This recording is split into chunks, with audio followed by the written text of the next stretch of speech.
Assalamualaikum warahmatullahi wabarakatuh. Perkenalkan, nama saya Quratul Aini, NIM 20410401038. Saya di sini akan menjelaskan tentang sinonim yang berada di Al-Qur'an. Sebelumnya saya akan menjelaskan tentang makna sinonim itu. Sinonim secara etimologi berasal dari bahasa Yunani kuno, yaitu onoma yang berarti nama, dan sin yang berarti dengan.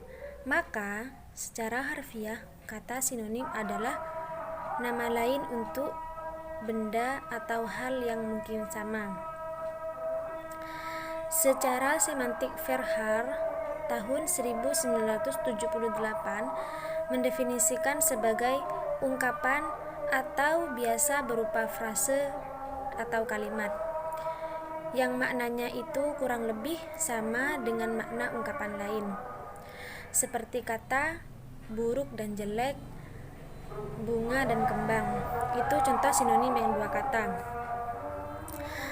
Dalam bahasa Arab, sinonim itu disebut juga at-taradif. Dan menurut Umar, at-taradif wa huwa ayyudilla aktsara man lafdhan ala makna wahidun.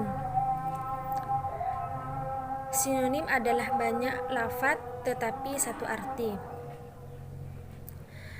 Memperhatikan definisi at-taradif dengan definisi sinonim sebelumnya, diketahui bahwa keduanya tidak berbeda.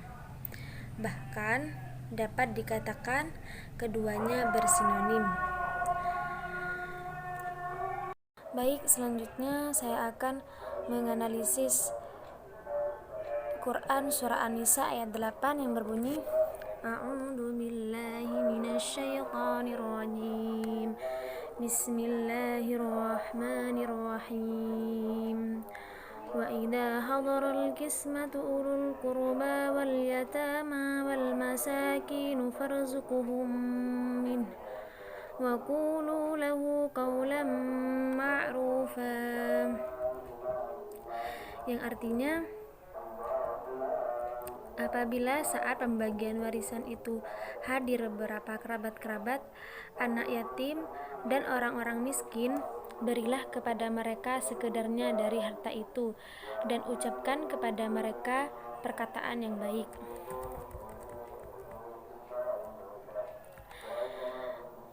Pada kedua terjemah di atas, kata kulu diterjemahkan dengan ucapan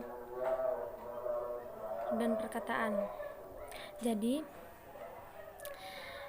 yang termasuk sinonim itu adalah terletak pada lafaz wakulu dan lafaz qaulan yang artinya ucapan dan perkataan.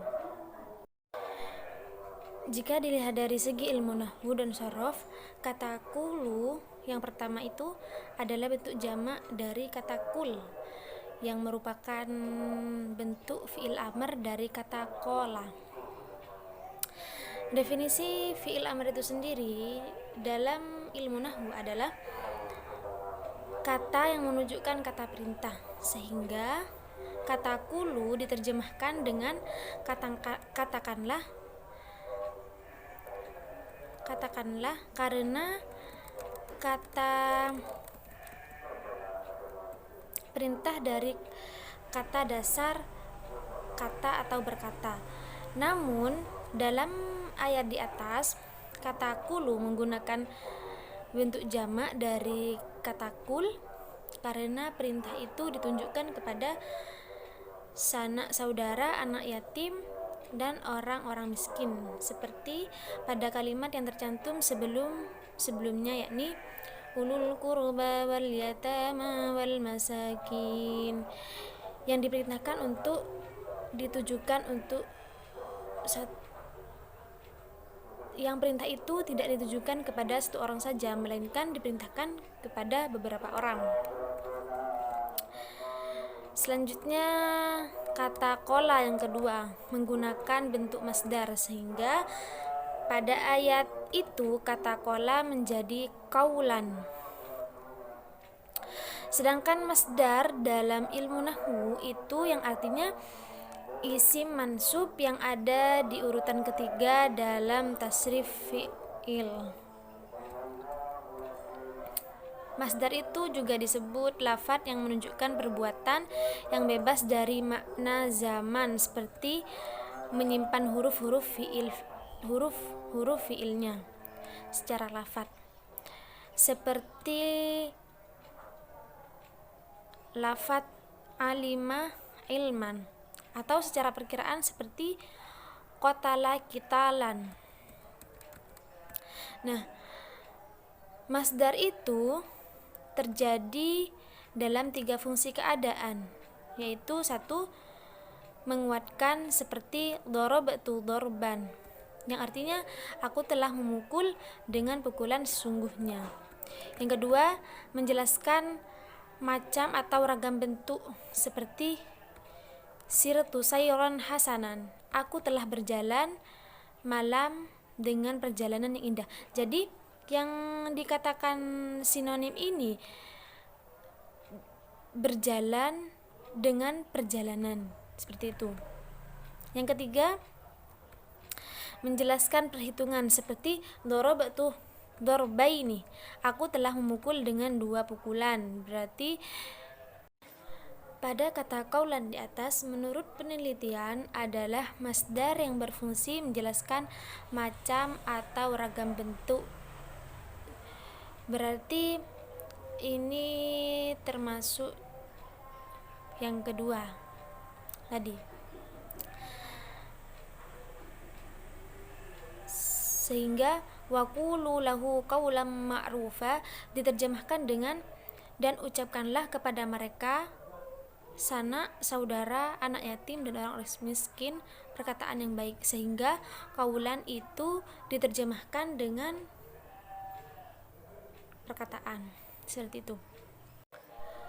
Jika dilihat dari segi perbedaan yang dapat diidentifikasi antara kata-kata yang bersinonim, kata, ucapan, dan perkataan masuk pada kategori perbedaan antara makna sinonim didasarkan pada kelebih luasan cakupan makna yang satu dengan makna yang lain.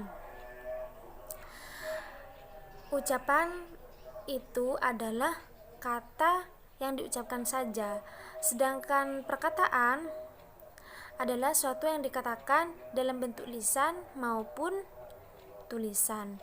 Jadi, persamaan antara ucapan dan perkataan itu terletak pada ucapan secara lisan, dan perbedaannya jika ucapan itu tidak ditulis, tidak berbentuk dalam tulisan, seperti itu. Mungkin itu saja dari saya, kurang lebihnya saya mohon maaf karena itulah kemampuan saya untuk berpresentasi mengenai sinonim yang atau kosakata yang berada dalam Al-Quran. Cukup dari saya, kurang lebihnya maaf. Assalamualaikum warahmatullahi wabarakatuh.